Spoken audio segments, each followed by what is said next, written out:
Morning and welcome to this service of morning prayer on Monday the 7th of September, and I'm very happy to be back with you after a rather truncated time away, first with illness and then secondly with having no internet for nearly 2 weeks after the storms we had. However, here we are back where we should be each weekday morning. And I thought we would return this morning to the morning prayer booklet produced for us by the Reverend Kim, morning prayer for Trinity. And the readings will be Psalms 123, 124, 125 and 126. The Old Testament reading will be 2 Samuel 18, verses 1 to 18. And the New Testament reading will be Acts 10, verse 34 to the end of the chapter. In the name of the Father, and of the Son, and of the Holy Spirit. Amen.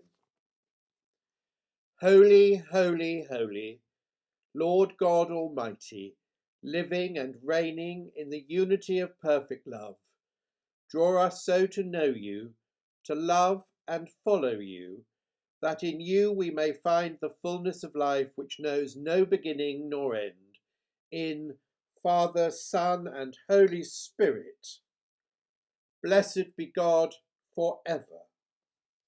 And now we turn to our readings. So we have 4 psalms, which I will read one after the other, and then we will have the doxology at the end, rather than in between all 4. So we will start with Psalm 123.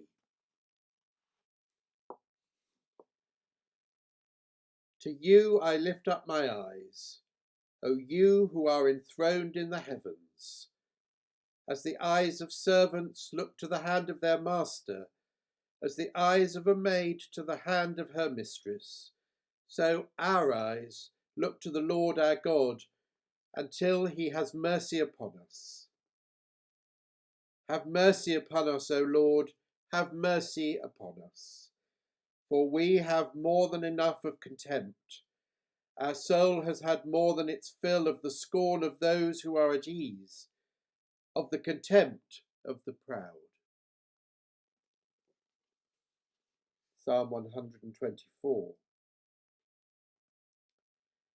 If it had not been the Lord who was on our side, let Israel now say, if it had not been the Lord who was on our side, then they would have swallowed us up alive, when their anger was kindled against us, when the flood would have swept us away, the torrent would have gone over us, then over us would have gone the raging waters.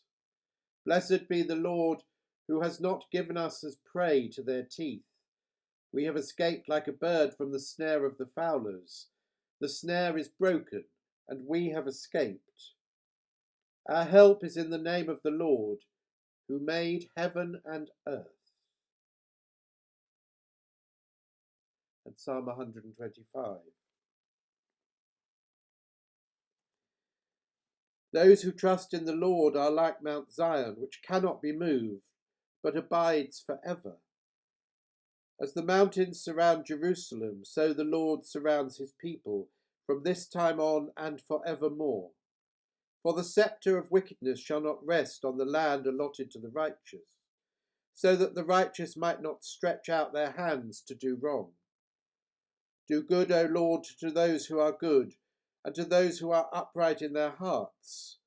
But those who turn aside to their own crooked ways, the Lord will lead away with evildoers. Peace be upon Israel. And Psalm 126. When the Lord restored the fortunes of Zion, we were like those who dream. Then our mouth was filled with laughter, and our tongue with shouts of joy. Then it was said among the nations, the Lord has done great things for them. The Lord has done great things for us, and we rejoiced. Restore our fortunes, O Lord, like the watercourses of the Negev. May those who sow in tears reap with shouts of joy. Those who go out weeping, bearing the seed for sowing, shall come home with shouts of joy, carrying their sheaves.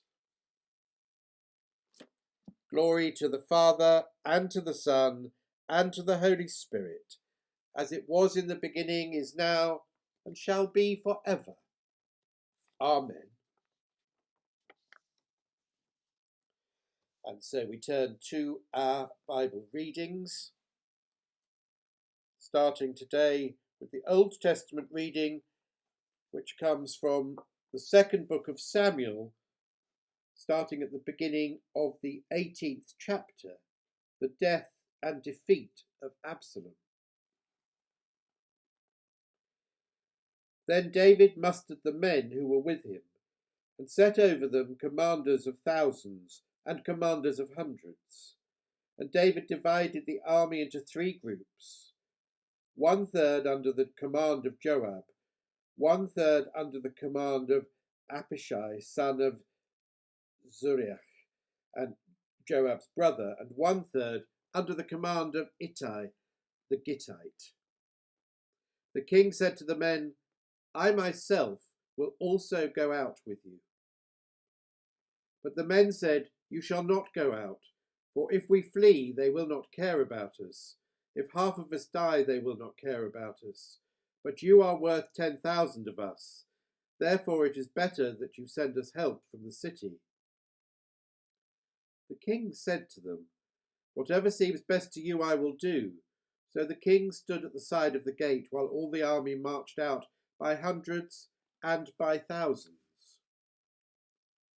The king ordered Joab and Abishai and Ittai, saying, Deal gently for my sake with the young man Absalom. And all the people heard when the king gave orders to all the commanders concerning Absalom. So the army went out into the field against Israel, and the battle was fought in the forest of Ephraim.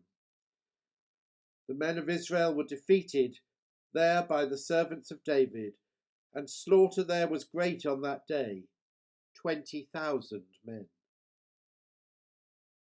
The battle spread over the face of all the country, and the forest claimed more victims that day than the sword. Absalom happened to meet the servants of David. Absalom was riding on his mule, and the mule went under the thick branches of a great oak. His head caught fast in the oak, and he was left hanging between heaven and earth, while the mule that was under him went on. A man saw it and told Joab, I saw Absalom hanging in an oak. Joab said to the man who told him, What, you saw him? Why then did you not strike him there to the ground? I would have been glad to give you 10 pieces of silver and a belt. But the man said to Joab, Even if I felt in my hand the weight of 1,000 pieces of silver, I would not raise my hand against the king's son.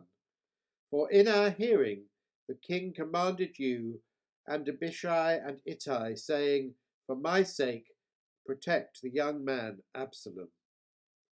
On the other hand, if I had dealt treacherously against his life, and there is nothing hidden from the king, then you yourself would have stood aloof. Joab said, I will not waste time like this with you. He took 3 spears in his hand and thrust them into the heart of Absalom while he was still alive in the oak. And 10 young men, Joab's arm-bearers, surrounded Absalom and struck him and killed him. Then Joab sounded the trumpet, and the troops came back from pursuing Israel, and Joab restrained the troops. They took Absalom, threw him in a great pit in the forest, and raised over him a very great heap of stones.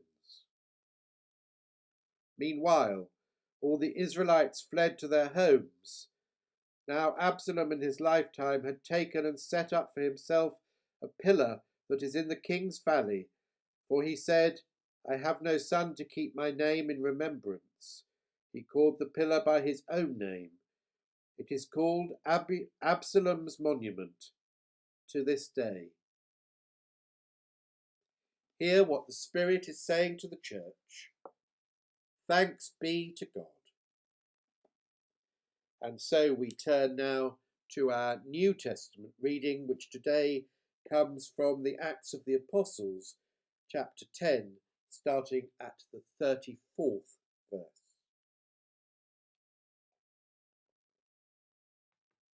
Gentiles, hear the good news. Then Peter began to speak to them.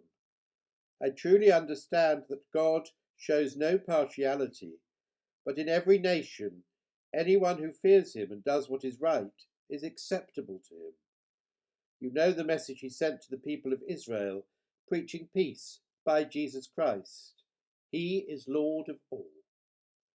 That message spread throughout Judea, beginning in Galilee after the baptism that John announced, how God anointed Jesus of Nazareth with the Holy Spirit and with power, how he went about doing good and healing all who were oppressed by the devil, for God was with him. We are witnesses to all that he did, both in Judea and in Jerusalem. They put him to death by hanging him on a tree, but God raised him on the third day and allowed him to appear, not to all the people, but to us who were chosen by God as witnesses, and who ate and drank with him after he rose from the dead.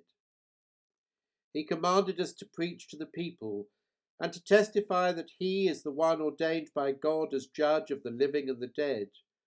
All the prophets testify about him that everyone who believes in him receives forgiveness of sins through his name. While Peter was still speaking, the Holy Spirit fell upon all who heard the word.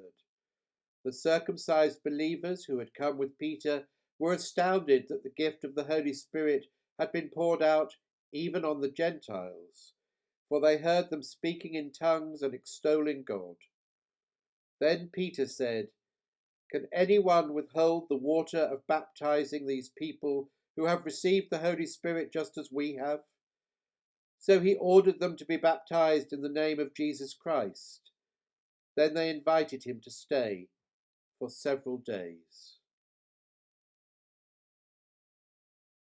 This is the word of the Lord. Thanks be to God.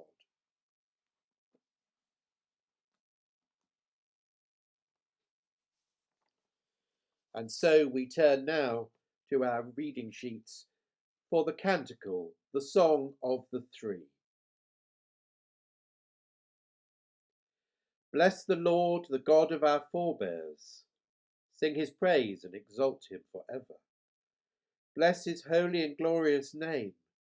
Sing his praise and exalt him forever. Bless him in his holy and glorious temple. Sing his praise and exalt him forever. Bless him who beholds the depths. Sing his praise and exalt him forever. Bless him who sits between the cherubim. Sing his praise and exalt him forever. Bless him on the throne of his kingdom. Sing his praise and exalt him forever. Bless him in the heights of heaven. Sing his praise and exalt him forever.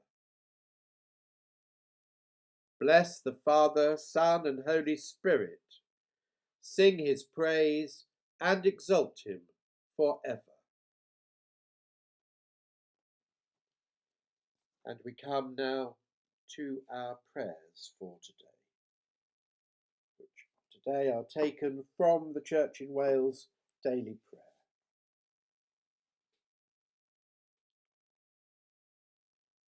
We pray for the unity of the Church in witness and proclamation of the Gospel.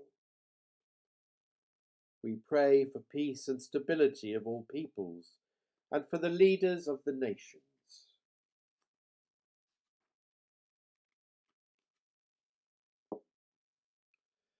We pray for places of work, education and leisure.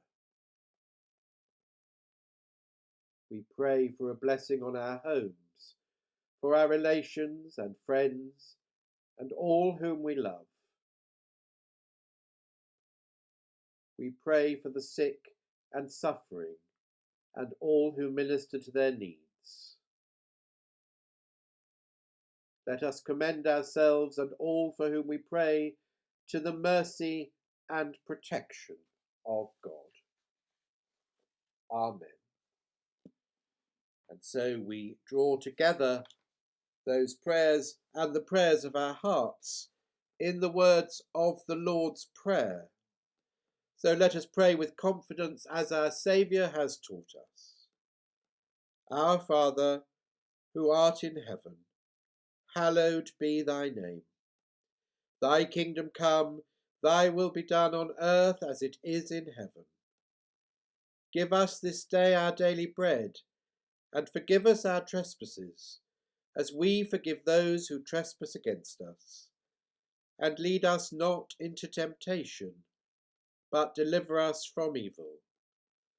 For thine is the kingdom, the power, and the glory, for ever and ever. Amen.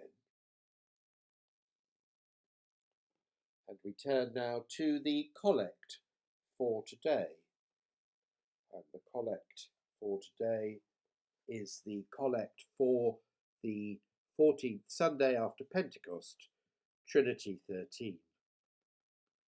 Almighty God, who called your church to bear witness that you were in Christ reconciling the world to yourself, help us to proclaim the good news of your love, that all who hear it may be drawn to you, through him who was lifted up on the cross and reigns with you and the Holy Spirit, one God, now and forever.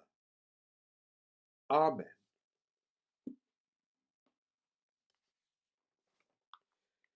And so we turn now to the conclusion of our morning prayer service. May God the Father, who first loved us and made us acceptable in the Beloved, fill us with his love. Amen. May God the Son, who loved us and washed us from our sins in his own blood, give us his peace. Amen.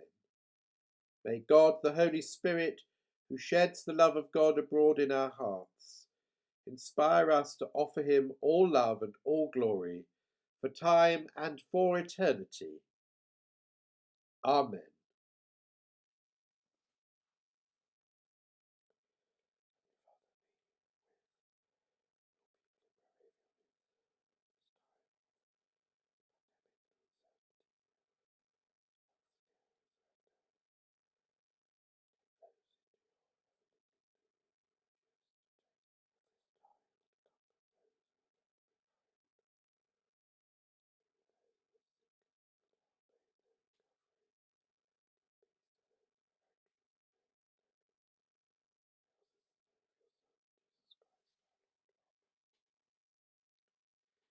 Shall we say the grace together?